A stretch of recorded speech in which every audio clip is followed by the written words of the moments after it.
कुछ दिनों पहले साबरमती आश्रम गई थी। थोड़े दिनों पहले साबरमती आश्रम गई थी और उसके कुछ दिनों पहले वर्धा के सेवाग्राम।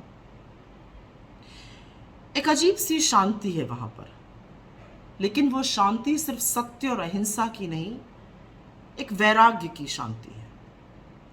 उन छोटे से कमरों में जहां पर बापू ने दशकों बिताए, आजादी के आंदोलन की संरचना हुई थी। और यह देखकर मोह भंग होता है, यह देखकर वैराग्य भी होता है, और आप सोचने को विवश और मजबूर हो जाते हैं कि क्रांति के लिए संसाधन की नहीं, आत्मशक्ति और साहस की जरूरत होती है। अगर गांधी को समझना है तो वहां जाना होगा। अगर गांधी को समझना है तो यह पूछना पड़ेगा कि कैसे पोरबंदर और राजकोट के दीवान का बेटा, लंदन में पढ़ा हुआ एक युवक, साउथ अफ्रीका में अपनी लहलहाती वकालत की प्रैक्टिस को छोड़कर भारत आता है और अधनंगा फकीर बन जाता है। अगर गांधी को समझना है तो उनके उस चरखे को समझना पड़ेगा जिसने ब्रिटिश हुकूमत की नींव हिलाकर रख दी थी। उनके उपवास को समझना पड़ेगा, ईश्वर अल्लाह तेरो नाम को समझना पड़ेगा, शौचालय साफ करते महात्मा को समझना पड़ेगा, छुआछूत के खिलाफ हरिजन की पुकार को समझना पड़ेगा।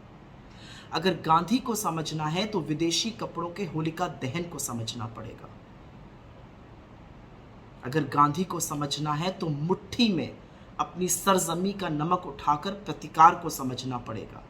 करो या मरो की शिद्दत को समझना पड़ेगा। मनु बेन और सुशीला नायर के उन मजबूत कांधों को समझना पड़ेगा जो महिलाओं की भागीदारी का प्रतीक बने।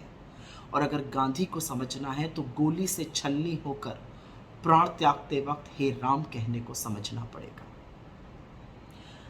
वहां जाकर समझ में आया कि क्यों गुरुदेव टैगोर ने उनको महात्मा कहा, क्यों सुभाष चंद्र बोस ने उनको राष्ट्रपिता कहकर बुलाया, और क्यों चंपारण में नील की खेती कर रहे एक किसान राजकुमार शुक्ल ने उनको बापू कहकर संबोधित किया।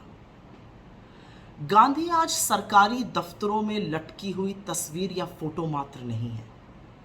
गांधी इस देश की नैतिक धुरी है, और गांधी की नैतिकता का यह प्रमाण है कि उनके हत्यारे गोडसे के उपासकों के साथ खड़े रहने वाले भी अंततोगत्वा शीश तो गांधी के आगे ही झुकाकर वैधता पाते हैं।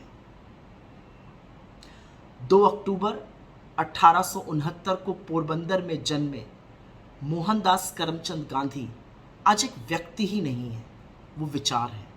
वो सत्य के खिलाफ लड़ने का साहस है। वो अन्याय के खिलाफ उठने वाली हर आवाज को बुलंद करते हैं। वो दमन के विरोध में व्याप्त हैं। वो इस देश की पहचान है। और आइंस्टाइन ने शायद ठीक ही कहा था कि आने वाली नस्लें शायद ये यकीन भी ना कर पाएं कि हाड़ मांस का एक ऐसा व्यक्ति इस धरती पर चलता फिरता भी था, पर क्योंकि वो चलते थे, आज हम आजाद हैं।